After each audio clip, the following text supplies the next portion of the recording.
tak setuju tak apa. Lepas tu pada video mukadimah saya tak setuju, bukan Ibn Hajar. Saya tak pernah menyebut pun. Semenjak pada dulu, semenjak saya mengaji, semenjak 20 tahun dulu pun, saya tak pernah kata Ibn Hajar kata ubah ni tak haram. Tak. Bismillahirrahmanirrahim. Alhamdulillahirabbil alamin. Afdhalus salatu wa atammu taslim ala sayyidina Muhammad wa ala alihi wa ashabihi ajma'in. Amma ba'd. Temu kita pada kali ini untuk sedikit penjelasan berkenaan dengan isu duf, iaitu sama ada al-kubah atau dengan makna dirbakah. Tak apalah, saya baca darbakah tu bukan saya baca pada kitab. Darbakah tu kan cakap biasa lah. Macam setengah orang haid tu, dia tak kata haid, dia kata hey. Itu bahasa kampung. Jadi yang dah jadi bahasa Melayu. Tak boleh buat isu lah. Kalau kitab kita baca dirbakah lah. Gitu. Okey. Apa-apa pun sebenarnya semua apa juga persoalan, kita kembali merujuk kepada kitab yang disusun oleh Imam Syarif Murtada Az-Zabidi, ulama Qurun ke-8 Hijrah, yang telah memberi komentar atau syarahan bagi Ihya'i Ulumuddin. Okey. Jadi untuk meringkaskan masa yang singkat ini, saya baca terus kepada nas teks ini, iaitu Ittihaf ni juzuk yang ke-6, juzuk ke-6, tentang pembahasan tentang sama.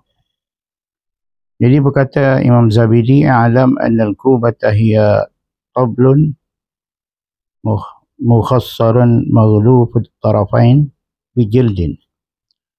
فالذي صرح به الشافعية أن الضرب به حرام وتوقف إمام الحرمين فيه فقال إن صح حديث عملنا به قال والقاضي لم يتعرض لها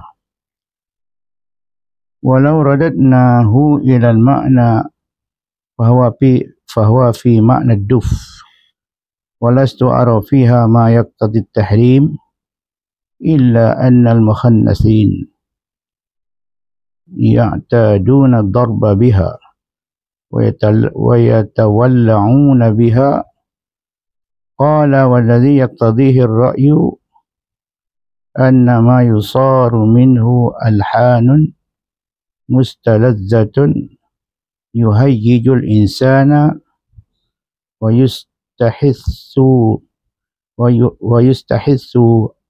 ويستحثه على الشرب ومجالسة أهله فهو المحرم وما ليس كذلك وإنما ينتهى لإيقاعات قد تطرب وإن كانت لا تلذ فجميعها في معنى الدف والكوبة في هذا المعنى كالدف فإن صح فيها تحريم حرمنا وإلا توقفنا. وقال شارح المقنع من الحنابلة إن أحمد قال أكره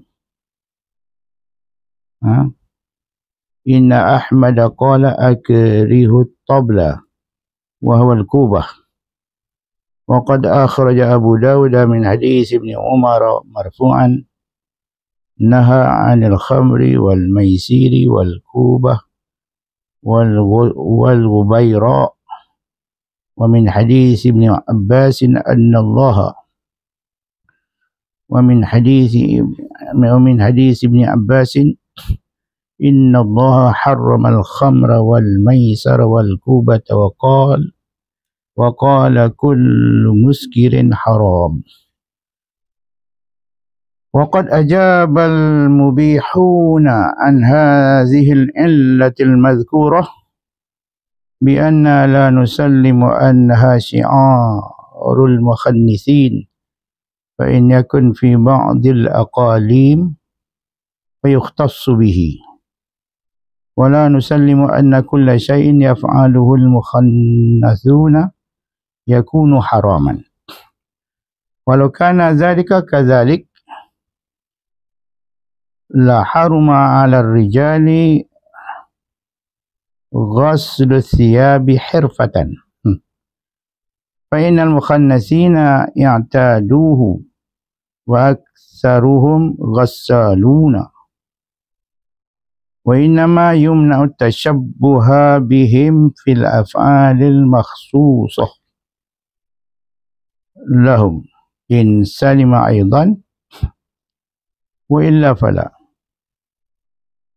ويقولون أيضا إن الكوبة لم يتحقق موضوعها في اللغة، ففي الفائق للزمخشري الكوبة النرد، وقيل الطبل، وفي المجمل لابن فارس الكوبة الطبل على ما قيل. ويقال النرد، وفي المصباح الكوبة النرد بلغة أهل اليمن، عن أبي عبيدة، وحكاه البيهقي عنه أيضا. وقال ابن الأعرابي الكوبة النرد، ويقال الطبل، ويقال اليربط، وهذا أظهر. وقال الخطابي غلط من قال الكوبة الطبل، بل هي النرد. فلما اختلف أهل اللغة فيها سقط الاحتجاج بتلك الأحاديث التي فيها ذكر الكوبة بالمعنى الذي ذكروه، والله أعلم. Jadi yang dimuliakan semua tuan-tuan kita yang dihormati, berdasarkan kepada sedikit bacaan saya ni, kalau tak betul tolong baikilah. Maklumlah mata pun tak boleh nampak dah berumur kan. Kitabnya tak berbarisnya, nama tak tengok. Mungkin saya dah baca, tak apalah. Jadi saya mengambil kesimpulan berdasarkan bacaan tadi, saya tak perlu terjemah lah. Jadi sama-sama kita tengok, kita ulang, kita terjemah sendirilah. Kita orang pandai, orang reti. Ada yang apa istifadah yang dapat, fawaid yang dapat daripada bacaan tadi. Apa yang saya nampak, pertamanya dakwah yang mengatakan tidak langsung berlaku khilaf tu sebenarnya tak tepat lah. Walaupun daripada kalangan Syafi'i, di kalangan Syafi'iyah sendiri, walaupun diakui muktamadnya haram. Saya pun sendiri daripada awal lagi saya pernah menulis. 20 tahun dulu pun saya tulis dalam blog pun nak tampil. Yang mana Al-Kubah itu haram. Tak pernah saya kata halal pun. Okey. Jadi setuju mana muktamad haram. Tapi ada khilaf. Khilaf kita tak boleh nafiah, tak boleh nak tolak. Walaupun ada berbagai-bagai kita muktamad, tawfah, nihayah dan sebagainya, itu muktamad. Tapi kalau khilaf di kalangan Syafi'iyah memang ada pada asal, itu maksud kalam yang saya sebut dalam video yang dulu lah. Jadi antara di sini yang disebut tokoh utama yang tak sependapat dengan majoritinya, iaitu Imam Al-Harmain dan Qadhi Husain, dan terlibat juga Imam Ghazali, kalau kita nak kata Imam Ghazali lah. Jadi mereka tidak mengharamkan secara mutlak, bahkan bil illah, itu yang zahirnya. Dan Qadhi Husain ni Apa tak kenal Qadi Hussein, tokoh besar dalam mazhab kita Syafi'i, ashabul wujuh, seumpama Imam Harmain juga.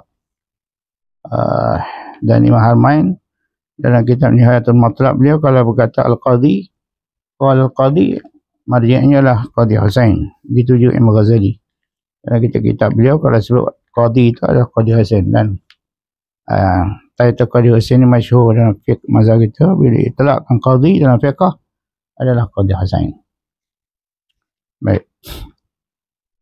Kemudian yang kedua di sini dinyatakan lagi bahawa dengan tegahnya Imam Harmain memang tak terima lah, melainkan dengan ilah lah. Baik. Kemudian ada yang lagi faedah yang kita dapat, yang mana ilah itu sendiri dia berubah. Kalau kata ilah tak berubah ni, uruf, maksudnya uruf, bukan ilah. Ilah itu sendiri dia boleh berubah mengikut tempat, masa dan zaman. Okey, kalau sekiranya ilah itu wujudlah hukum. Al-hukmu yadurru bil ilah. Jadi kata dalam ni, dan ittihaf ni, kalau kita perasan tadi, kita ada baca sedikit macam mana yang disebut di Imam Zabidi kata. Dan Imam Zabidi menukilkan perkataan Harmain situ. Itu berkenaan dengan syiar mukhannisin itu. Dia kata kita tak boleh nak terima dia berlaku terus menerus, melainkan dia kata fa in yakun fi ba'dil aqalim fa yukhtassu bihi. Gitu. Ikut tempat lah juga, ikut masa, ikut tempat. Kalau di tempat itu memukul al-qubah itu adalah dianggap sebagai mukhannas, maka haram lah. Gitu. Fa in yakun fi ba'dil aqalim fa yukhtassu bihi. Hukum situ saja. Tempat yang tak ada, tidak merupakan syiar mukhannas, maka tak ada hukum haram situ. Wala nusallimu anna kulla syai'in yaf'aluhu al-mukhannasuna yakuna haraman. Begitu. Walau kana dzalika kadzalik la haruma 'ala ar-rijali ghasl thiyabi hirfatan. Maka kalau nak kira haram, setiap perbuatan mukhannas tu jadi haram. Setiap perbuatan pondan tu haram.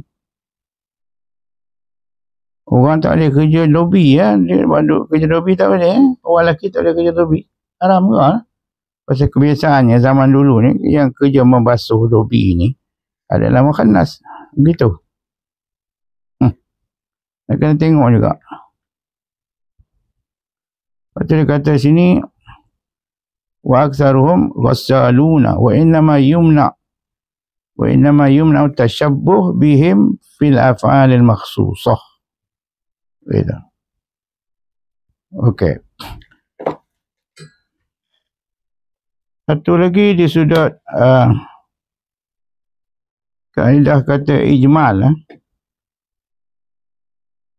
Ijmal sini mana kalang-kalang mujmal situ.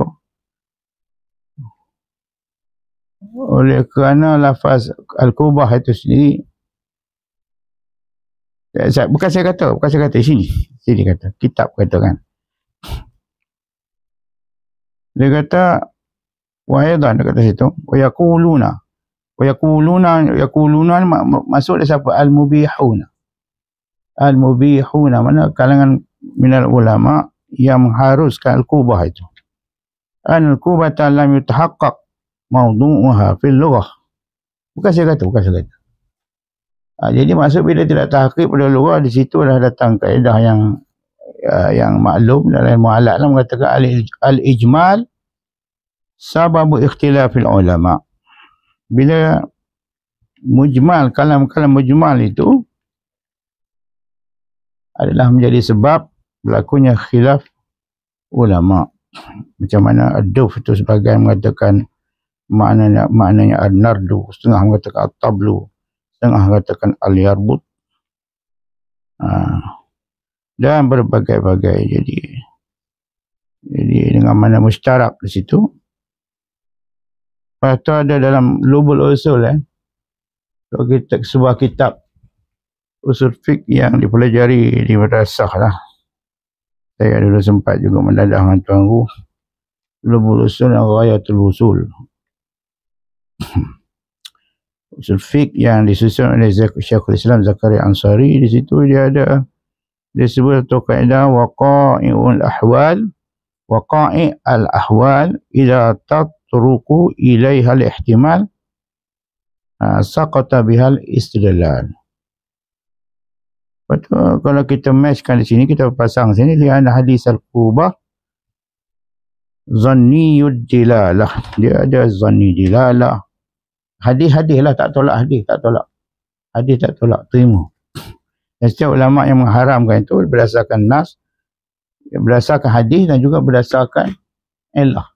Tak tinggal ilah tak tinggal. Topah nihayah murni mahtaj. Atau dalam kalam-kalam yang ulama-ulama yang mengharamkan, mereka juga ada menyebut ilat sebenarnya, bukan berdasarkan hadis saja. Bukan. Tapi hadis tu di situ dilalahnya zanni ya. Zanni dilalah. Dia setiap mantuk dia ada dia ada dilalah, ada zanni yang kita kena tengok dilalah di sudut qat'i dan zanni dia dulu. Qat'i dan zanni. Okey? Jadi qat'i itu ada qat'i subut, qat'i dilalah. Zanni pun sama. Zanni subut dan zanni dilalah. Ini maklumlah dalam perbincangan usul fiqh. Dan kita tak pandai nak mereka-reka lah. Okey.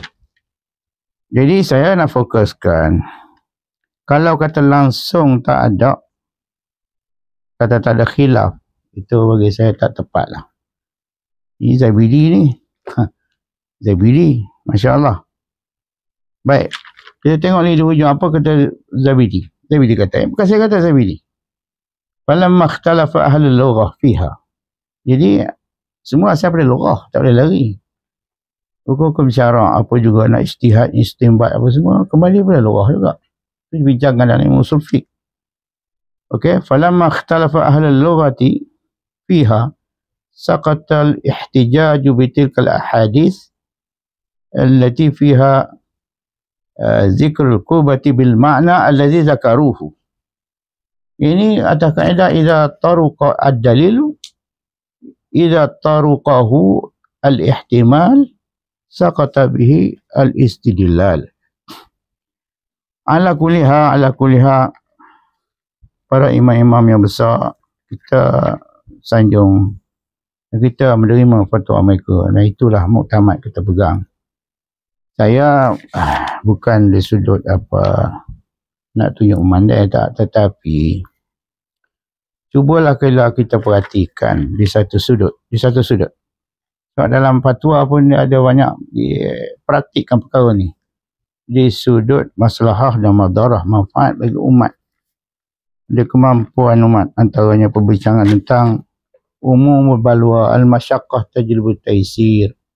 Itu semua kaedah-kaedah ad-darurah tubihul mahzurat.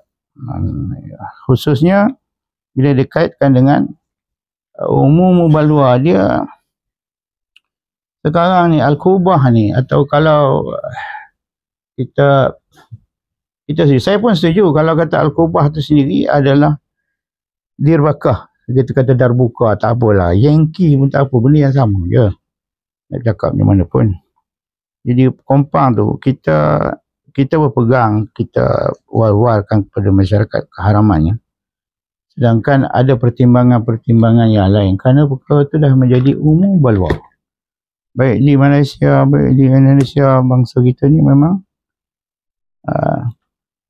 semua golongan duk pakai. Sementara ada pula kaul. Okey, pendapat ni kata-kata Qasyani lah. Ataupun kau dhaif. Ada, bukan tak ada, ada. Apa yang ada dalam Tuhfah Nihayah, Masya Allah, muktamad. Tak dinafikan, muktamad. Itu yang kita pegang. Tapi ada di samping itu kawan-kawan pendapat yang kedua yang lemah. Dan ini juga diiktibar oleh para ulama. Dan ada satu kaedah yang sangat menarik yang selalu saya dengar dalam perbincangan mesyuarat fatwa lah. Dan memang ada dalam kitab pun, iaitu man ibtuliya bi syai'in fal yuqallid man ajaza. Man ubtuliya bi syai'in, maksudnya sesiapa saja yang menghadapi situasi umum balwa, semua berkompang apa semua itu, kita nak tahan macam mana, tak boleh dah. Pakai darbuka semua kan, dirbakah tak apalah. Man ubtuliya bi syai'in fal yuqallid man ajaza. Sesiapa yang dibalakan dengan sesuatu jadi balwa, maka bertaklidlah ia kepada mana-mana ulama yang mengharuskan. Sekarang kita tak bincang keluar pada mazhab pun, tak ada. Syafi'i lagi. Imam Harmain Syafi'i. Qadhi Husain Syafi'i lagi. Jadi cubalah kita tasamuh sikit, kesian atas tarahum kepada orang awam muslimin yang mengata-kata ni, kalau kita kata haram-haram, sampai kita nak suruh mereka bertindak yang agak tak berapa sedap didengar oleh setengah-setengah pada orang yang tidak sama faham dengan kita lah, Ahlussunnah wal Jamaah ni. Jadi lebih baik kita menjuruskan kepada memerhatikan pendapat-pendapat yang masih sekitar mazhab lagi. Betul, ada satu lagi kaedah yang patutnya kita sama-sama lah, para cendekiawan semua beringat, iaitu seperti mana yang Ibn Ziyadi, satu orang tokoh ulama yang dikatakan setanding dengan Ibn Hajar Haytami sendiri. Ibn Ziyadi, saya ingat masa saya mengaji pondok lagi, Ibn Ziyadi dalam kitab Kitab Al-Mu'in. Jadi Ibn Ziyadi ada menyebut fi'lul awam idza wafaqa qawla ahadin min a'immah sahha fi'luhu walau biduni qasdi taqlidin. Fi'lul awam, apabila orang awam tu, perbuatan orang awam tu, idza wafaqa qawla ahadin min a'immah, bila dia berpegang satu pendapat daripada imam-imam yang muktabar. Imam-imam yang muktabar. Soalnya sekarang Imam Harmain muktabar tak? Qadhi Husain muktabar tak? Muktabar. Lebih muktabar kalau kira dengan mutakhirin. Ampun maaf. Cuma dia pandang dari segi mazhab, maka dia kaul yang kedua lah. Taklah tidak dikehadapankan sebagaimana kaul yang kita maklum tu, yang kita faham tu, yang kata haram tu. Jadi fi'lul awam idza wafaqa qawla ahadin min a'immatin sahha fi'luhu walau biduni qasdi taqlidin, sekalipun dia tidak qasad kata dia taklid pada pendapat itu. Ini disebut dalam kitab Fathul Majid fi ahkamit taqlid, dan juga ada disebutkan dalam kitab Nususul A'lam fi Tawsi'atil Af'alil Awam. Yang Nususul A'lam tu ada ditulis oleh, adalah tulisan seorang ulama Dagestan. Ya, satu lagi lah. Jadi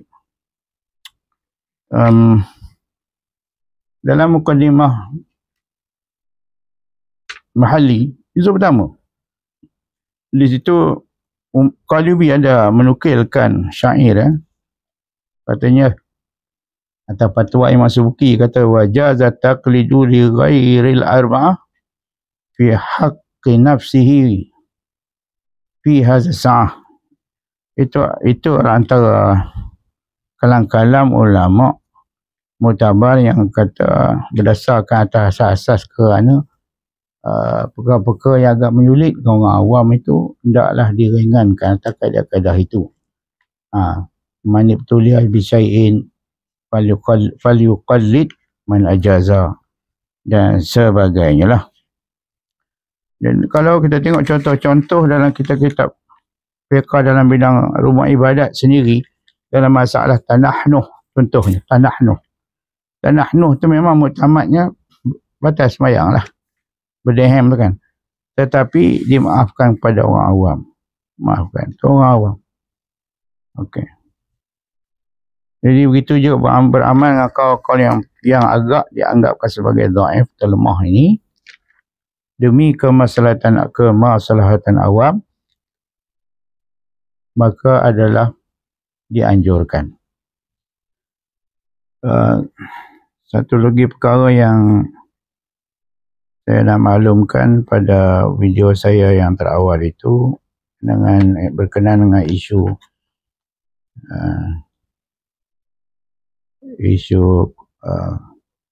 Al-Qubah itu, iaitu saya ada situ tersilap, saya mohon maaf lah, saya silap data yang saya sebut itu memang salah lah, saya mengaku kesalahan saya.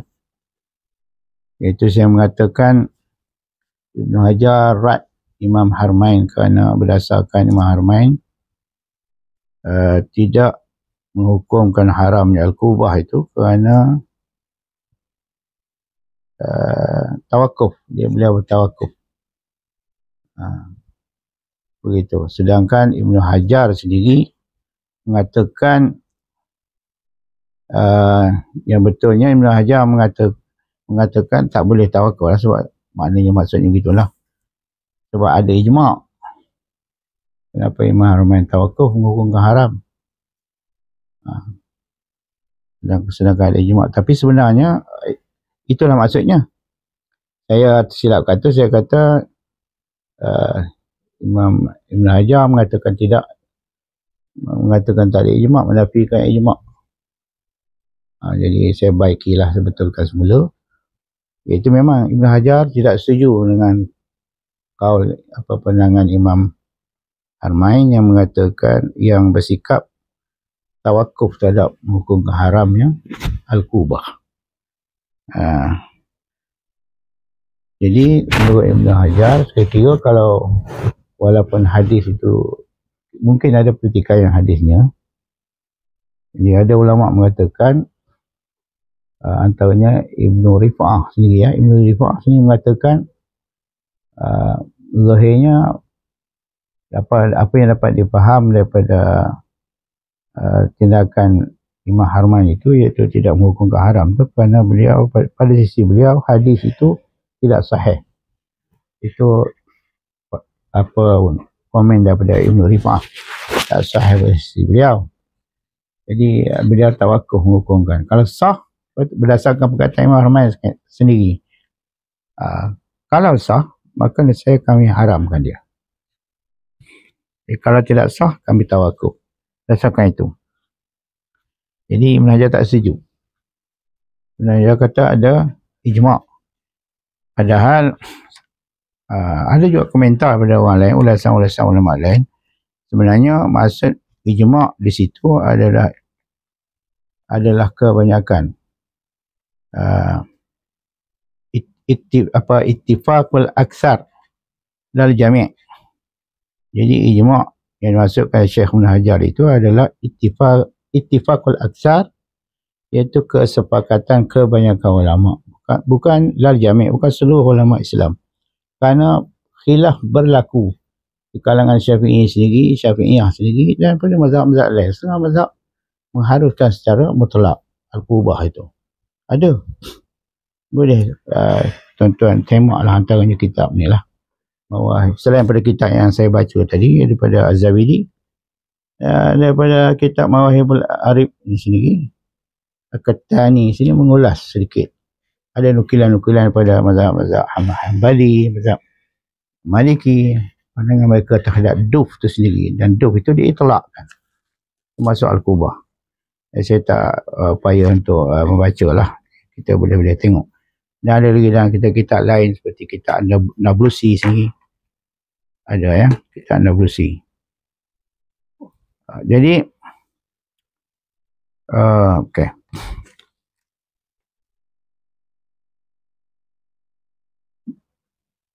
Masa kita menatap belajar kitab-kitab usul fiqh, selalu juga kita jumpa ulasan-ulasan daripada usuliyun tentang istilah ijma' yang selalu digunakan pakai di kalangan fuqaha. berbeza dengan ijma' yang dipakai oleh usuliyun. Fuqaha ni kadang-kadang aksar tu dia kata ijma', padahalnya aksar kebanyakan. Itu selalu. Dan saya pernah terjumpa masalah ni juga disentuh oleh Syekh Wahbah Zuhaili dalam kitab beliau lah. Memang selalu. Kadang tu perkara tu bukan ijma' pun, tapi aksar kebanyakan. Ini sebagai panduan lah. Saya bukan nak melebih-lebih sangat, tapi itu cadangan. Kalau tak setuju tak apa. Lepas tu pada video mukadimah saya tak setuju, bukan Ibn Hajar. Saya tak pernah menyebut pun. Semenjak pada dulu, semenjak saya mengaji, semenjak 20 tahun dulu pun, saya tak pernah kata Ibn Hajar kata ubah ni tak haram. Tak ada pun. Saya tak setuju tu bukan kerana saya menentang Ibn Hajar. Bukan. Tak setuju tu kerana bila kita hukumkan, kita applykan hukum muktamad ni kepada orang ramai yang telah menjadi mubalwa. Mereka berkompang dengan Dirbakah tu, Darbuka, Dirbakah atau Yankee tu. Dia kata haram sana, haram sini. Jadi macam mana? Kita ni sebagai ulama, kalau kita anggap kita ulama lah, dalam kitab mustalah fiqh dia banyak disebut. Dalam adabul fatwa, adabul mufti wal mustafti, salah ke mana-mana kan, dia suruh kita dengan orang awam ni bertasamah. Jangan berat mereka. Sebab mereka tak mampu ikut. Bukan semua perkara dia mereka boleh ikut. Itu cadangan saya. Tak setuju tak apa.